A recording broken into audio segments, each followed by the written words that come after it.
सभी समस्याओं का एकमात्र विकल्प। प्राणियों के सर्वांगीण विकास का श्रेष्ठ मार्ग। नवीन दर्शन द्वारा नई सभ्यता का निर्माण। शोषण मुक्त आदर्श मानव समाज की स्थापना। भगवान श्री श्री आनंद मूर्ति जी की अनुपम भेंट। आनंद मार्ग, आत्म मोक्षार्थम जगत हिताय च। नमस्कार, आप सभी दर्शकों का बहुत बहुत स्वागत है आनंद मार्ग में। दर्शकों, आपको बताना चाहूंगी आनंद मार्ग में संपूर्ण जीवन दर्शन मौजूद है। अगर आप भी आनंद मार्ग से जुड़ना चाहते हैं तो आप जुड़ सकते हैं। और साथ ही साथ आनंद मार्ग के संस्थापक थे भगवान श्री श्री आनंद मूर्ति जी। आपकी सभी समस्याओं का समाधान करने के लिए, अपने ज्ञान से हम सभी दर्शकों को मार्गदर्शन प्रदान करने के लिए आनंद मार्ग के वरिष्ठ सन्यासी आचार्य रुद्रानंद अवधूत जी हमारे साथ मौजूद है। सबसे पहले आचार्य जी का स्वागत करेंगे। आचार्य जी, आपका बहुत बहुत स्वागत है। दर्शकों, मैंने आपको पहले भी बताया कि अगर आप आनंद मार्ग से जुड़ना चाहते हैं, आचार्य जी से मिलना चाहते हैं तो फॉर अपॉइंटमेंट नंबर पर कॉल कीजिए, अपॉइंटमेंट फिक्स कराइए, मिलिए, अपनी समस्याएं बताइए, आनंद मार्ग से जुड़िए और अपने जीवन में वो बदलाव कीजिए जो आपके जीवन को सही दिशा प्रदान करता है। आज हम चर्चा करने वाले हैं दर्शन शास्त्र को लेकर, और इसी दर्शन शास्त्र में शामिल है आनंद सूत्रम। आनंद सूत्रम क्या है, इसका हमारे जीवन पर किस तरह का प्रभाव पड़ता है और मानव जीवन को आनंद सूत्रम से क्या प्राप्त हो रहा है, ये सब कुछ हम आचार्य जी से जानेंगे। तो आइए अपनी चर्चा की शुरुआत करते हैं। आचार्य जी, आनंद सूत्रम की बात की जाए तो आनंद सूत्रम को किस तरह से देखते हैं? क्या भगवान श्री श्री आनंद मूर्ति जी ने भी इस पर अपने विचार रखे हैं? क्या किया है, कहा है इस पर? भगवान श्री श्री आनंद मूर्ति जी का ने विचार नहीं रखा है, उन्होंने आनंद सूत्रम दिया। जी, आनंद सूत्रम की आनंद सूत्रम उनका जी दर्शन ग्रंथ है और त्रिशास्त्र में दूसरी उनकी अवदान है। पहला है धर्मशास्त्र, दूसरा है दर्शन शास्त्र और तीसरा है समाज शास्त्र। तो इसमें आज हम उनके दर्शन शास्त्र की चर्चा करना चाहते हैं। आनंद सूत्रम का जो 85 सूत्रों में है, लेकिन इसके पहले दर्शन शब्द और आनंद सूत्रम के पहले इसकी पृष्ठभूमि हम देना चाहेंगे जी। ताकि सुनने वालों को ये स्पष्ट हो जाए, देखने वालों को स्पष्ट हो जाए। और मेरी चेष्टा है कि समझ में आ जाए कि आनंद सूत्रम की विषय वस्तु क्या है और उसमें क्या रखा है। आनंद सूत्रम है दर्शन ग्रंथ 85 संस्कृत सूत्रों में, और ये उस परंपरा का है कि कपिल के सांख्य से शुरुआत कर वादरायण व्यास के ब्रह्मसूत्र में भारतीय दर्शन खड़ दर्शन का अंत होता है, और ब्रह्मसूत्र के बाद फिर सूत्र साहित्य समाप्त हो जाता है। तो भारतीय परंपरा में ये खड़ दर्शन है। अब ये है कि खड़ दर्शन के रहते हुए आनंद सूत्रम की क्या आवश्यकता पड़ी कि आनंद मूर्ति जी ने इसको दिया, वो भी उसमें आ जाएगा। इसमें एक बात कहना चाहूँ, चूंकि ये दर्शन ग्रंथ है, दर्शन को आमतौर पर लोग फिलॉसफी कह देते हैं अंग्रेजी में। तो फिलॉसफी और दर्शन दोनों एक अर्थ में प्रयोग तो होता है, लेकिन दोनों एक नहीं है। फिलॉसफी शब्द बना है फिलॉस और सोफिया से। फिलॉस का अर्थ होता है लव, प्रेम, और सोफिया का अर्थ होता है विजडम। फिलॉसफी का मतलब होता है लव फॉर विजडम। सुकरात से लेकर और बर्ट्रैंड रसल तक पाश्चात्य दर्शन में ये बुद्धि की करामात देखने को मिलती है। बुद्धि की का ही कसरत, उसी की वर्जिश, और इसके परे पाश्चात्य दर्शन उभर नहीं पाया, केवल ज्ञान तत्व की चर्चा किया है। वैसे दर्शन में 4 तत्व होने चाहिए। वो है ऑन्टोलॉजी, माने ईश्वर तत्व। दर्शन को ईश्वर की व्याख्या स्पष्ट कर देनी चाहिए युगानुरूप। योग के अनुसार जो धारणा है ईश्वर तत्व की व्याख्या होनी चाहिए, उसका समावेश दर्शन में अवश्य होना चाहिए। दूसरा है सृष्टि तत्व। सृष्टि की उत्पत्ति, सृष्टि की संरचना, सृष्टि का पालन और इसका अंत, इसका भविष्य, जो चिंतन करता है दर्शन का भाग, उसको सृष्टि तत्व कहते हैं। तीसरा एथिक्स, नीति तत्व, और चौथा एपिस्टेमोलॉजी यानी ज्ञान तत्व। आनंद सूत्रम में सबका मेल है, इन सबको कवर करता है, क्योंकि पाश्चात्य दर्शन बहुत सारी चीज़ों को का निदान नहीं निकाल पाया। उसके ठीक उल्टा भारतीय दर्शन दर्शन है, फिलॉसफी नहीं। और दर्शन को कहते हैं दृश्यते अनेन इति दर्शनम, जो अनेक भांति हमको देखने की दृष्टि प्रदान कर सके, उसको दर्शन कहते हैं। सांख्य ने वही दृष्टि दी, योग ने वही दृष्टि दी, न्याय ने वही दृष्टि दी, वैशेषिक ने वही दृष्टि दी, पूर्व मीमांसा ने वही दृष्टि दी, उत्तर मीमांसा ने यही दृष्टि दी, और वही दृष्टि आनंद सूत्रम आज दे रहा है। क्योंकि आनंद सूत्रम की आवश्यकता इसलिए पड़ी कि आज से सैकड़ों साल पहले, बल्कि हजारों साल कह सकते हैं, वादरायण व्यास ने ब्रह्मसूत्र दिया, जिसकी शुरुआत हुई अथातो ब्रह्म जिज्ञासा। ब्रह्म की जिज्ञासा से ब्रह्मसूत्र की शुरुआत होती है। वो जिज्ञासा आज भी है। लेकिन उस दर्शन ग्रंथ के बाद पीछे करीब 2 शताब्दी में 4 महापुरुष ऐसे आए, बल्कि 1-1.5 शताब्दी में 4 महापुरुष ऐसे आए हैं कि अपनी दृष्टि से संसार की दृष्टि वैज्ञानिक कर दिए, और उसका समावेश किसी भी दर्शन में हुआ नहीं। यही कारण है कि सभी दर्शन इस दृष्टि से अधूरे दिखते हैं। और आज ये अभाव का समय है। कहते हैं कि इस युग को क्या कहेंगे, तो बहुत लोग बहुत प्रकार से कहते हैं वैज्ञानिक युग है, टेक्नोलॉजी का युग है, दूसरे ग्रहों पर पहुंचने का युग है। लेकिन सूक्ष्म दृष्टि से अगर कहें तो ये युग अभाव का ही है। हर जगह अभाव दिखता है, सब जगह क्राइसिस दिखती है। इसका प्रधान कारण क्या है? इस पर हमको एक घटना याद आती है कि एक आदमी एक डॉक्टर के पास गया। डॉक्टर ने पूछा आपको क्या तकलीफ है? तो उस आदमी ने कहा कि मेरी आंखों से दिखता नहीं, मैं कान से ठीक से सुनता नहीं, भूख नहीं लगती है, नींद नहीं लगती है, टांगों में ताकत नहीं है, कुछ करने का मन नहीं होता। डॉक्टर इस बात को सुन करके घबरा गया कि इसको हम क्या दवा दें, इसके तो कोई अंग काम नहीं कर रहे हैं। तो डॉक्टर के मन में हुआ, क्योंकि अनुभवी डॉक्टर थे, वो सोचे अवश्य ही इसके मन में ही कोई खोट है, मन में ही कोई दोष है, इसी वजह से इसके अंग काम नहीं कर रहे हैं। उसी प्रकार से आज एक क्राइसिस का समय है, वो जहां देखो वही अभाव है।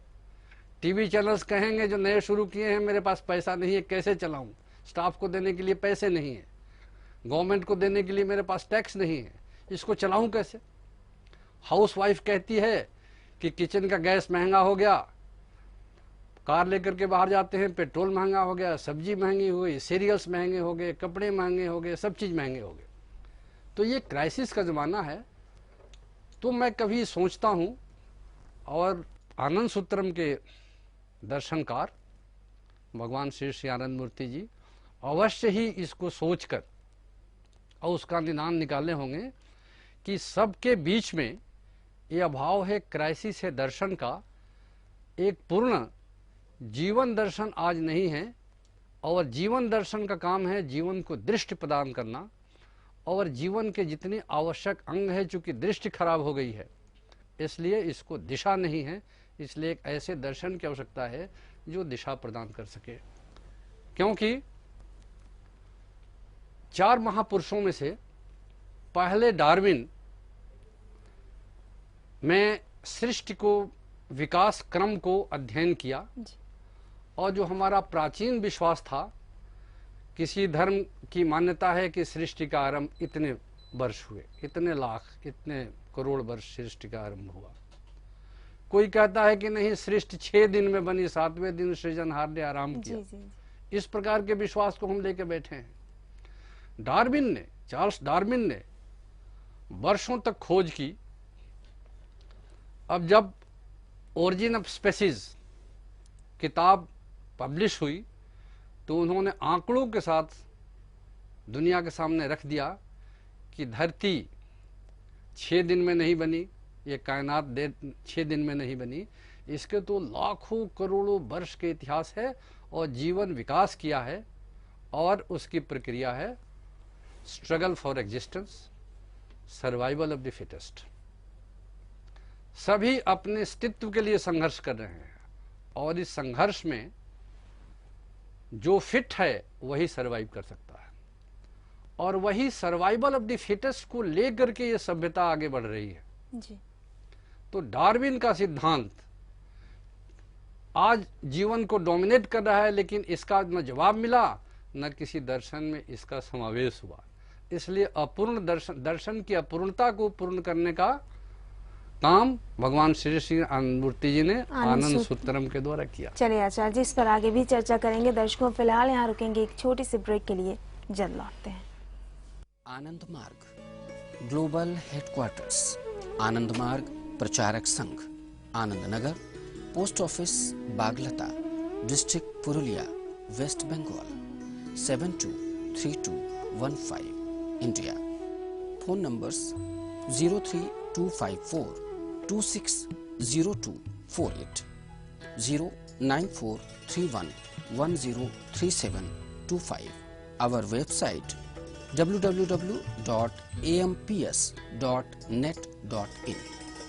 Camp Office Madhu Manjusha, Hehal, Ratu road, Ranchi 834005, Jharkhand. Phone numbers 06512511387, 09431103725. Delhi office D41 South Extension Part 1, New Delhi 110049. Phone numbers 01124643344, 09818927367, 09999987923.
Break के बाद आप सभी दर्शकों का बहुत बहुत स्वागत है आनंद मार्ग में। दर्शकों, आप भी आनंद मार्ग से जुड़ सकते हैं क्योंकि आनंद मार्ग में निहित है संपूर्ण जीवन दर्शन। वो दर्शन जो आपके जीवन को सही दिशा प्रदान करता है, वो परिस्थितियां जो आपको कहीं ना कहीं परेशान कर रही हैं, असमंजस में डाल रही हैं, आपके सारे काम बिगड़ चुके हैं, आपको नहीं लगता है कि आपका जीवन सही तरीके से चल रहा है, तो जीवन का एक बदलाव आपको सही दिशा दे सकता है और वो बदलाव आपको आनंद मार्ग से ही प्राप्त होगा। तो अगर आप आनंद मार्ग से जुड़ना चाहते हैं, पर्सनली आचार्य जी से मिलना चाहते हैं, तो फॉर अपॉइंटमेंट नंबर पर कॉल कीजिए, अपॉइंटमेंट फिक्स कराइए, मिलिए, अपनी समस्याएं बताइए और सिर्फ एक उपाय के द्वारा, थोड़े से परिवर्तन के द्वारा, थोड़े से ज्ञान के द्वारा सभी समस्याओं का आप निदान प्राप्त कर सकते हैं। अपनी चर्चा को आगे बढ़ाना चाहेंगे आचार्य जी। आप आनंद सूत्रम को लेकर हमारे दर्शकों को बता रहे थे, आगे क्या बता रहे हैं? मैं कह रहा था कि बादरायण के ब्रह्म सूत्र के बाद जी कोई दर्शन आया नहीं, लेकिन 4 महापुरुष पिछली शताब्दी को अपने विचारों से दुनिया को इतनी प्रभावित कर गए कि हम उसी रास्ते पर चल रहे हैं। जी जी। तो संघर्ष तो हो रहा है, समस्याएं बढ़ रही, लेकिन समाधान नहीं है और इनका किसी दर्शन में समावेश नहीं हुआ। डार्विन का स्ट्रगल फॉर एग्जिस्टेंस सभी दर्शन में समावेश नहीं होने की वजह से किसी न किसी रूप में जीवन के हर पहलू को प्रभावित कर रहा है। जी। जैसे उसी को हम राजनीति में देख रहे हैं, उसी को समाज में देख रहे हैं, उसी को इकोनॉमिक फील्ड में देख रहे हैं।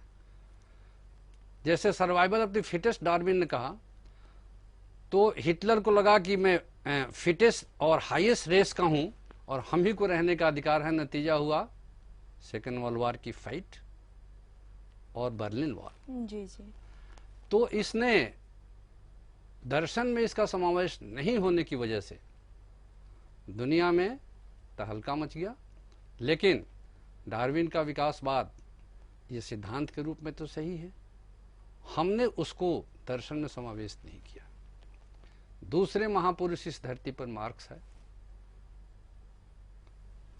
उन्होंने इतिहास की आर्थिक व्याख्या की कि जीवन को आर्थिक जो मूल्य हैं वही प्रभावित करते हैं, और ये लोगों को विश्वास हो गया, क्योंकि वैसे सही बात है कि भूख लगने पर भगवान का भजन भी नहीं हो सकता है, कोई काम नहीं हो सकता, ये तो ठीक बात है। लेकिन पेट को उन्होंने इतना महत्व दिया, आर्थिक मामलों को इतना तुल दिया कि जीवन को एकांकी कर दिया, मन और आत्मा को इनकार कर गए। जी जी। लेकिन उसका भी समावेश दर्शन में नहीं हुआ। जी। आर्थिक तत्व, आर्थिक फैक्टर जीवन को अवश्य प्रभावित करते हैं, तो उसका भी समावेश होना चाहिए था, क्योंकि इसका चिंतन वैदिक ऋषियों में हुआ था। देवा भागं यथा पूर्वे संजा नाना उपासते, यज्ञ करते हैं, यज्ञ के प्रसाद को समान रूप से वितरित करके हम उस अनुष्ठान की पूर्ति करते हैं। उसी